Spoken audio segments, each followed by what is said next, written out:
These metal detectorists and archaeologists are just part of a team that is looking for one of the great lost battles of medieval history. A battle that continues to shape the political geography of these islands right up to the present day. In 937, the King of the English, Aethelstan, fought a coalition of his enemies, including the Irish, the Scots, the Northumbrians and the Vikings. It was the Battle of Brunanburh, one of the bloodiest and biggest battles of early medieval history. But since that day, the site of the battle has remained a mystery, until now. The Battle of Brunanburh, fought 1100 years ago, saw King Aethelstan win a crushing victory. The enemy's shield wall was penetrated, their troops ran back to their ships for safety. Thousands died. Apart from this, we know little else. No physical evidence exists of where the battle was even fought. But recently, a stunning discovery has been made.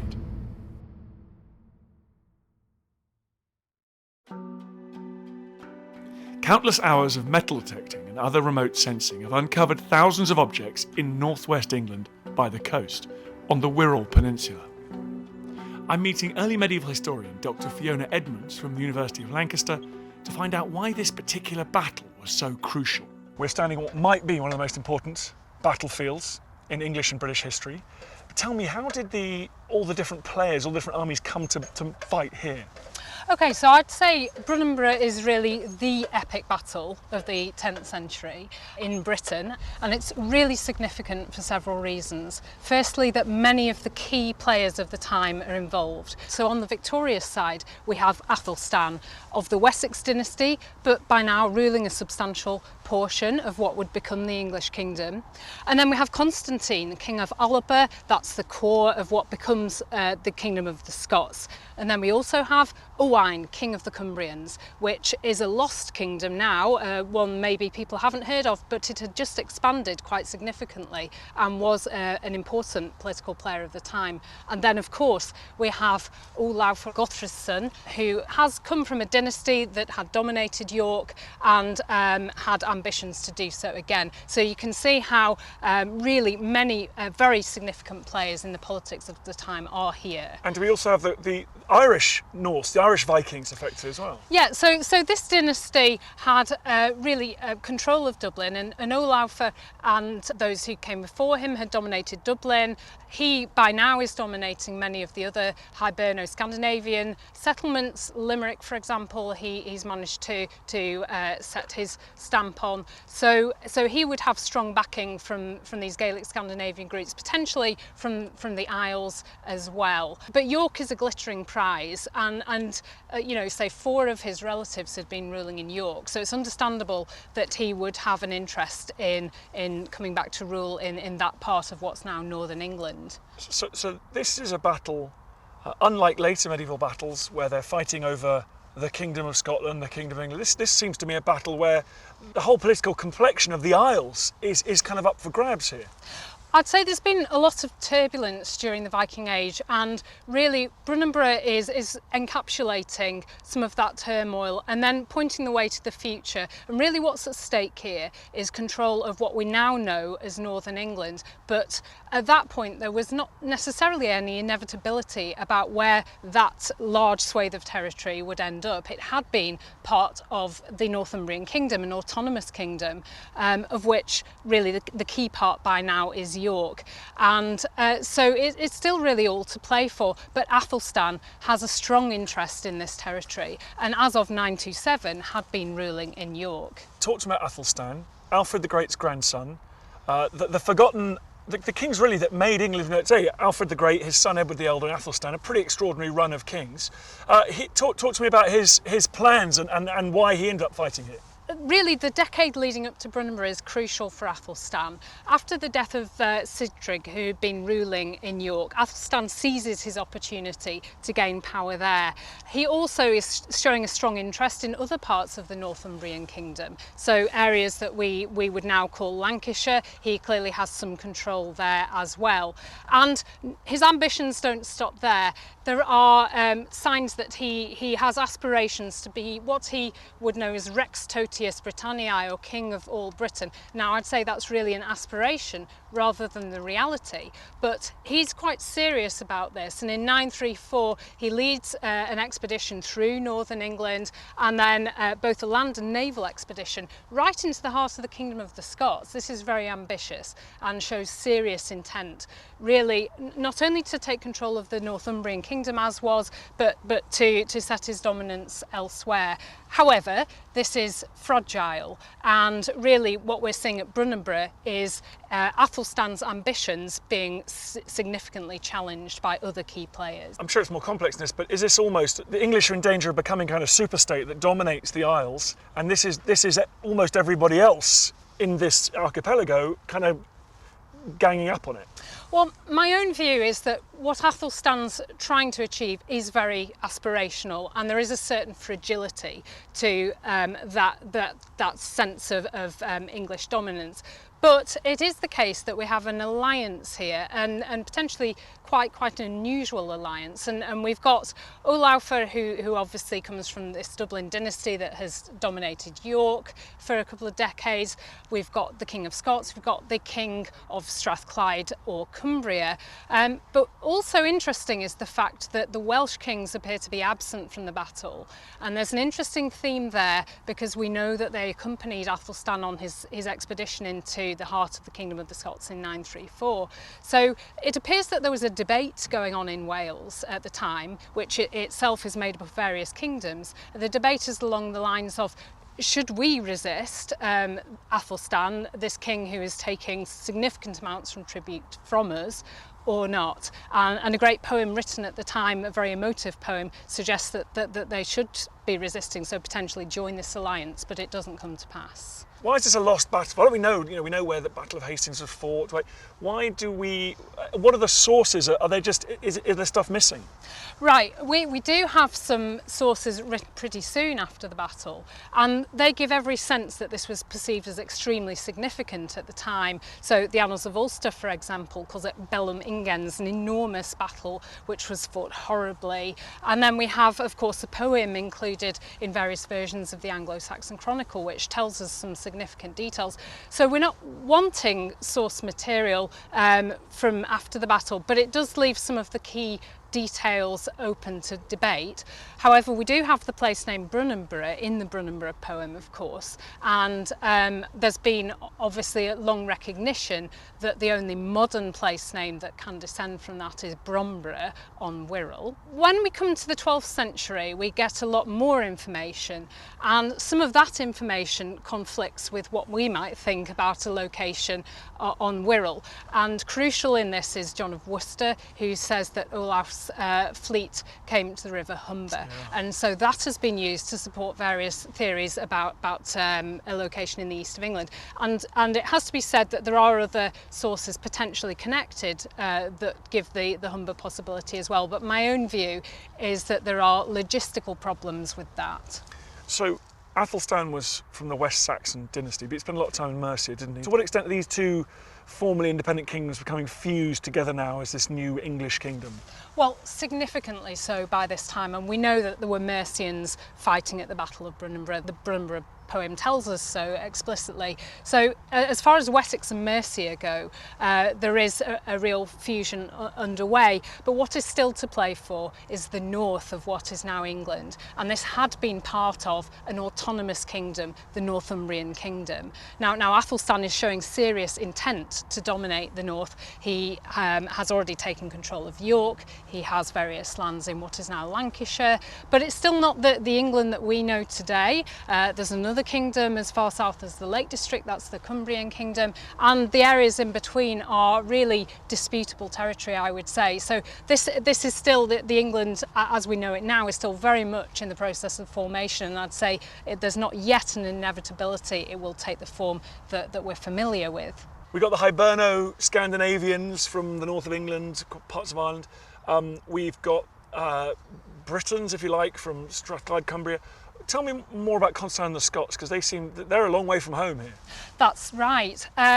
But Constantine was a very significant king in his own right. He'd had a very long reign. His reign lasts for more than 40 years, which is extraordinary in this period of history. And indeed, the Brunanburh poem notes that he's an old man by this time. However, we shouldn't underestimate the significance of his kingdom. The kingdom of the Scots is in a process of formation, is really now a very significant player. And of course, the former Northumbrian kingdom lies just to the south of their core area, north of the Firth of Forth. So any goings on in York will be of interest to them. Any goings on the west coast of Mercia and what had been Northumbria will be significant to them. And most significantly, Aethelstan had really threatened Constantine in 934 when he launched a naval and a land expedition into the core of the kingdom of the Scots. So I would say it's understandable why Constantine would wish to join this alliance and make the effort to come so far south, if indeed he did, in order to fight the battle. What you can see really is Aethelstan's ambition, not only to set his stamp on the north of England, but really to play a dominant role elsewhere in Britain, as he would proclaim as Rex Totius Britanniae, King of all Britain. That's his aspiration. And at Brunanburh, we're seeing a certain resistance to that, of course. And although on this occasion the resistance is not successful, by 2 years later, Aethelstan is dead. The Dublin-York dynasty is back in control of York. However, I would say that it does point the way to what we see in the later 10th century, which is a formation of an English kingdom moving towards what we would know as the England of today. Why do you think the battle was most likely fought on the Wirral rather than in the east of England? I've always kept an open mind about the location, but what I've always thought is that the west coast is so much more likely than the east coast. And of course the Wirral has really a good, strong claim because it has the place name Brunanburh, which is the only modern place name that can descend from Brunanburh, although there are other west coast candidates. Now the east coast has been supported by some historians because a chronicler, John of Worcester, and various other sources from the 12th century say that Olaf's fleet came in via the river Humber. But it has to be said that those are later sources, even if they have some earlier elements to them. And sheer geography, the logistics of taking a fleet around the northern tip of Scotland would suggest that that was unlikely, and Olaf is much more likely to have brought his ships to the west coast. So is this quite exciting for scholars like you? If the archaeologists here can prove that this is the battlefield, does that solve a big mystery that dominates your period? Well, I'm sure that there's long been debate. There will probably always be debate, but obviously any new finds that are suggestive and point towards a location which always did seem to be a strong candidate would indeed be very helpful. And I imagine the debates will continue, but it's really great to have the possibility of finding new evidence to support that location, which has long seemed really the front runner for the Battle of Brunanburh. An archaeological discovery of this magnitude doesn't happen overnight. It requires a lot of hard work and passion. This entire excavation, this entire discovery has been made thanks to a group of wonderful volunteers, metal detectorists, archaeologists, place name experts, numismanologists. They're called the Wirral Archaeological Society, and you'll never meet anyone more passionate, more enthusiastic about their subject matter. Pete Jenkins shows me what some of the team has unearthed so far. You all right, Pete? Great. How'd you do? How's it going? Good to see you. Right, yeah. So Peter, you seem to be the lead metal detectorist on this outfit. I wouldn't say I'm the lead one, but I generally do the planning to come out, and they leave it to me. But it's we're collegiate attitude to everything really right now. You must have walked these fields a fair few times. Over the last 2.5 years, I seem to spend most of my time here. Yeah. 2.5 in this particular field, or right across the whole battlefield? Mostly in this one field Really? right now. We have had some ventures in, but we found a site that is producing a lot, so we stay in there till we clear it now. What kinds of objects are you lifting out of the ground here? Well, in the last 2.5 years, we've recovered over 2,200 pieces of metal, approximately, mainly of iron, but we've got bronze, we've got silver, traces of gold in some of that, lots of alloys, brasses, about 7 or 8 metals to date. And that's a lot more than you'd expect to find in a random farmer's field. I've never ever experienced anything like it. Never seen it, and none of the other team members have either. It really is quite unique, we think. And can they be linked to the 10th century? Can they be linked to this battle? We do. We have artefacts that have been looked at. Some of them have been quantified already. We have a number of weapons, personal objects, gaming pieces, numerous things that can be attributable to that period. And we have pieces with runes on them as well, which is rather exceptional. Wow. Can I see a few if you've got any? I have a few on me here. Right here we have a bronze brooch. It's been metal tested. We think it was possibly covered in gold. It looks like some stone has been moved out of it. You can see the depression there. Wow. But that is compatible with the type of brooch that would have been worn by both the Hiberno-Norse and maybe the Anglo-Saxons. Sort of fixing. Yeah, it's a bit of bling. It would have shone like gold at the time, even though it's an alloy. So yeah, that's one of the. We have several brooches, to be honest. Right now. What else have you got? Right. This here is the core pommel of a pommel, Wow. and we believe it's Norse, and we think it's actually originated in Dublin. If you look very closely at the bottom, you can see some circles which have been stamped in to here. It's not very good, but that would have been covered in something like bronze or even silver, depending how high status the owner was. And we have had traces of silverine identified on that particular piece. These are that's the very bottom of the grip of a sword. Well, it's on the top basically. So you've got that, you've got the hand grip, and then you've got the hilt, and then you've got the blade. Right. So it's a counterbalance, really. It's exactly. Yeah. And so that's clearly a piece of weaponry from the battlefield. It's definitely a sword pommel. We know that categorically. This is one of 15 or 16. That doesn't leave you guessing, does it? It doesn't really. It's a spearhead. How do we know that's not from a Civil War battlefield, the War of the Roses? Well, we've got the continuity. We've been finding where they've been smelting metal after whatever the event has been, and they're turning the metal into bar billets, and then processing it into things that look like they could be a tool or a weapon.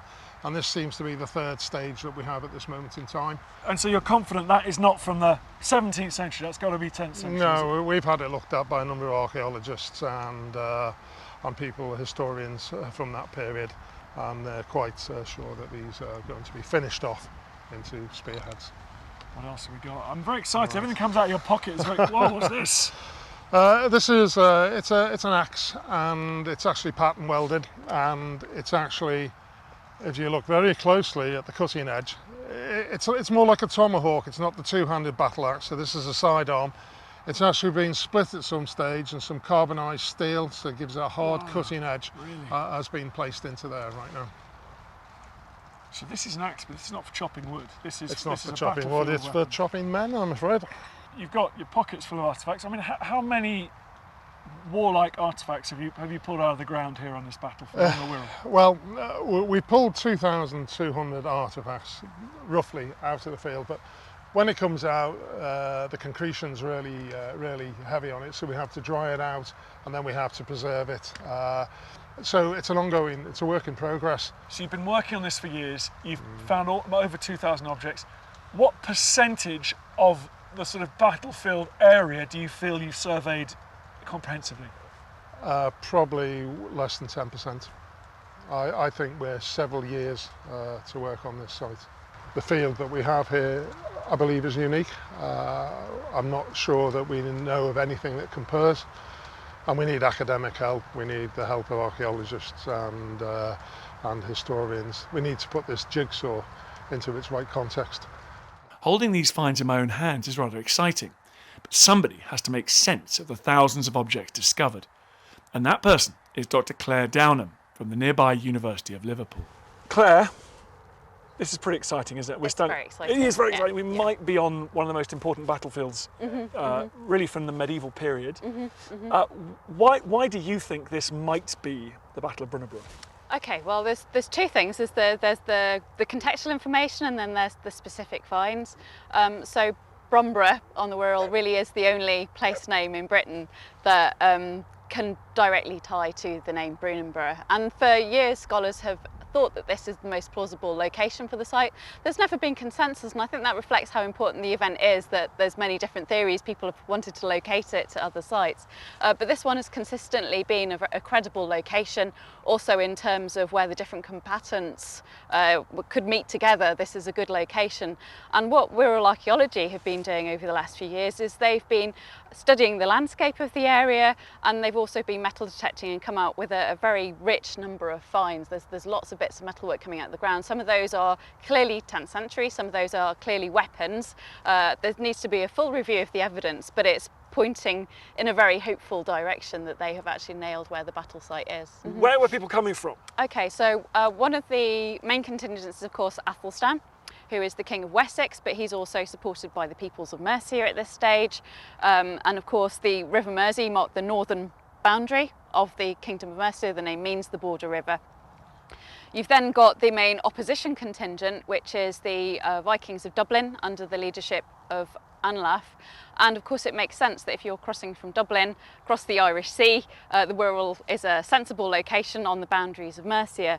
And then you've also got the northern contingent, so Constantine of Alba and Owain of Strathclyde, which is the area around modern Glasgow. And it's assumed that their forces came down together, perhaps as a land army. And again, this perhaps would be a sensible meeting point for those different troops to converge. The Mersey is really just, well, just north of the Wirral.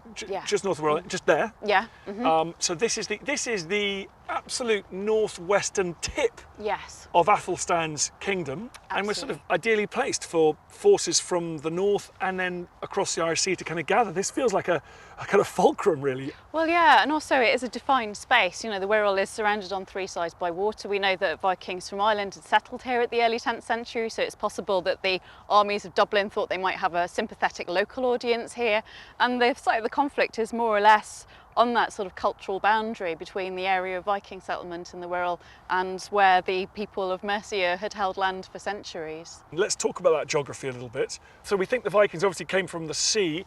Where was Aethelstan's English army coming from? Well, they presumably might have gathered around the base at Chester first, because that would obviously an existing fortress that would be full of supplies that could, you know, the troops could refresh themselves before they came up and then met at the site here. The gathering of troops is obviously very large scale, so it's possible there might have actually been a few days or maybe even a few weeks of standoff when the armies have sort of gathered before actually conflict takes place. And we don't know, of course, the immediate circumstances that led to that, but it seems that the forces came out from Chester and then approached the encampment of the Vikings. They might have been settled here at that time, ready for combat, and the conflict obviously took place. Now, one of the frustrations we have really is that we don't have much in the way of contemporary evidence about the battle. Our main source is really the Anglo-Saxon Chronicle for the year 937 and the poem that was written after the victory of the Mercian and Wessex troops over this coalition of Vikings and troops from North Britain.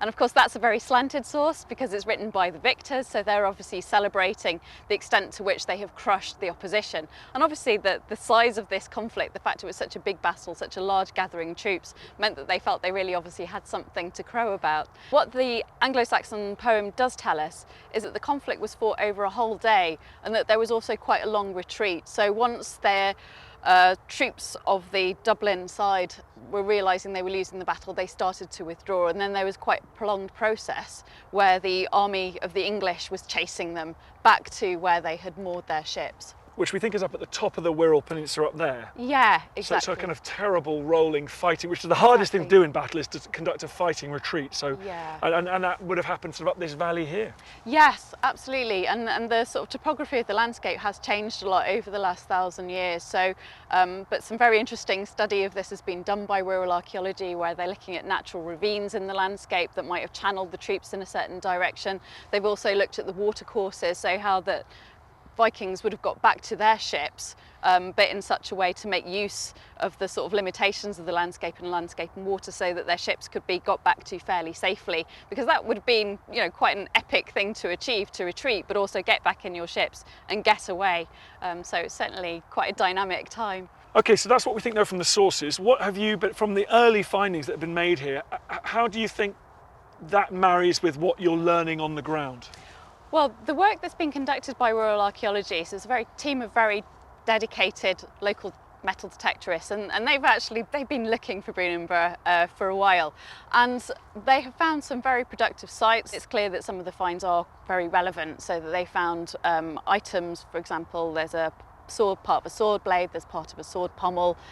They found other things that are parts of weaponry, sort of bodkins, which are sort of piercing in conflict and things like that. So there's obviously a comprehensive review of that material needed, but it really is pointing to the fact that we are narrowing down where the battle was fought.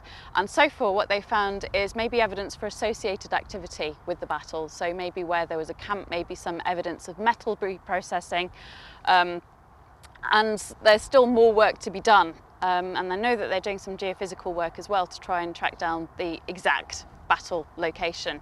But we're still in process at the moment. This is a very exciting time when, we're starting to gather a kind of critical mass of finds and evidence, but we know there's also still more work to do to completely nail all the details of what might have happened here. How exciting is it that this might be the site of the Battle of Brunanburh? It's very exciting. One of the real challenges of battlefield archaeology is that some of our most famous battles in England, we've never really found credible evidence for.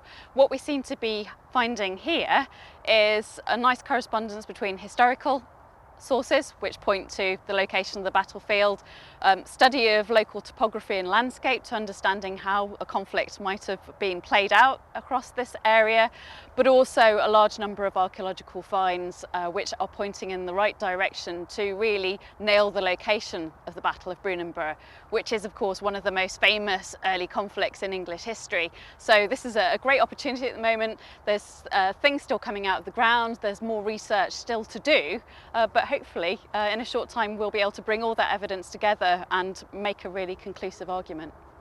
As the search for more evidence continues, I'm feeling incredibly lucky to have been one of the first people to be shown around this site. The results that I've seen here today are compelling. I'm looking forward to hearing the scientific evidence coming in over the next few months, but it seems to me like these people have found the lost site of the Battle of Brunanburh. And if that's true, that's massive. It's one of the biggest archaeological finds of my lifetime.